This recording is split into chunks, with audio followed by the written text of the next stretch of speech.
नमस्कार बंधुरा केमन आछो तोमरा सबाई आशा करी खूब भालो आछो सुस्थ आछो आमराओ खूब भालो आछि। आज के चले एसेछि दारुण एकटी केकेर रेसिपि निये खूबই সহজে বাড়িতে থাকা কিছু উপকরণ দিয়ে বানিয়ে ফেলতে পারবে সুন্দর দেখতে এই কেকটি। ক্রিসমাস ডে এসেই গেছে, তাই ক্রিসমাসে কম বেশি আমরা সকলেই কেক খেয়ে থাকি। তো সবাই তো খুব বড় বড় কেক কেনা সম্ভব নয়, বাড়িতে থাকা উপকরণ দিয়ে যদি বাড়িতেই খুব ভালোভাবে কেক বানানো যায় তাহলে তো কোনো কথাই হবে না। কেক বানানোর জন্য প্রথমেই আমি 1 কাপের থেকে একটু কম চিনি নিয়েছি আর সেটাকে শিলে ভালোভাবে গুঁড়ো করে নিচ্ছি। তোমাদের কাছে মিক্সার গ্রাইন্ডার থাকলে মিক্সিতে গুঁড়ো করে নিও। তারপরে একটা পাত্রের মধ্যে এই চিনিটা দিয়ে দিয়েছি আর চিনির থেকে একটু কম পরিমাণ সাদা তেল দিয়ে দিলাম।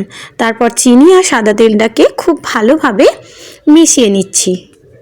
চিনি আর তেল খুব ভালোভাবে মেশানো হয়ে গেলে এর মধ্যে দিয়ে দিচ্ছি 1 কাপ পরিমাণ ময়দা।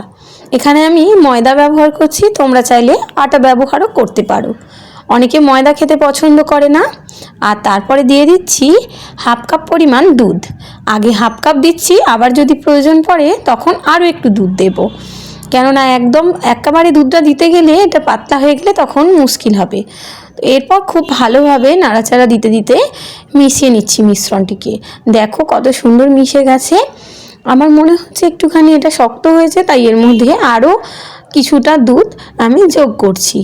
তারপরে আবারও খুব ভালোভাবে নাড়াচাড়া দিতে দিতে একটা স্মুথ ব্যাটার রেডি করে নেব।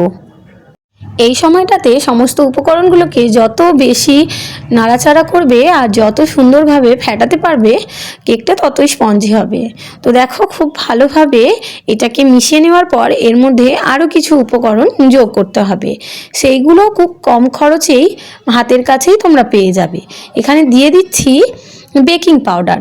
এখানে আমি 2 চামচ বেকিং পাউডার ব্যবহার করছি। আর দিয়ে দিচ্ছি বেকিং সোডা।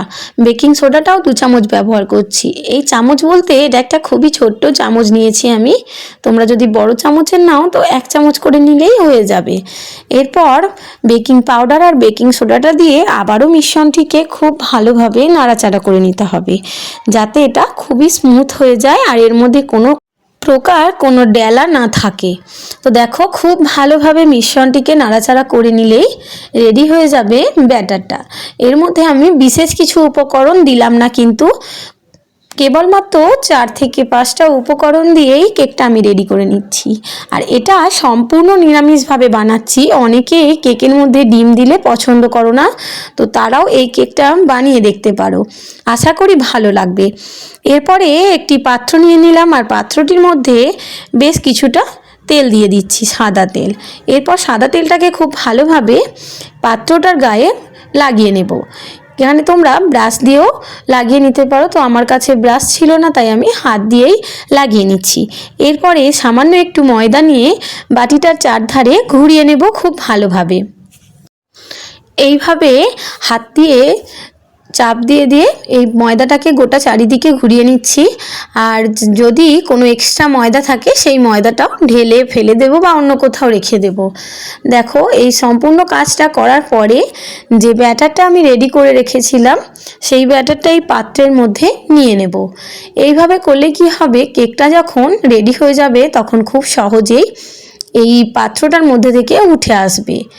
কেকটা বেক হওয়ার সময় অনেকেই বাটার পেপার ইউজ করে, কিন্তু যেহেতু আমি বলেছি খুবই অল্প উপকরণ আর ঘরে থাকা উপকরণে বানাচ্ছি, তাই বাটার পেপার ব্যবহার করছি না। সমস্ত ব্যাটারটা পাত্রের মধ্যে দিয়ে দেওয়ার পরে যে ফেনা বা লাম্পসগুলো থাকবে ওইগুলোকে হাত দিয়ে ভেঙে দিতে হবে, আর কোথাও ফাঁকা যাতে না থাকে তাই এটাকে একবার ভালোভাবে নাড়িয়ে চাড়িয়ে দিতে হবে। এদিকে আমি বেশ কিছুক্ষণ আগে থেকেই কড়াইতে একটু নুন দিয়ে আর একটা স্ট্যান্ড বসিয়ে দিয়েছিলাম গরম হওয়ার জন্য।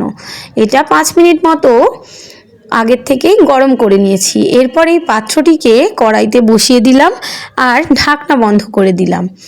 এই কড়াটা সাধারণত আমি এই সমস্ত কেক বা কোনো কিছু বানানোর জন্যই ব্যবহার করি। দেখো যার ফলে চাপাটা একটু কালো কালো হয়ে গেছে।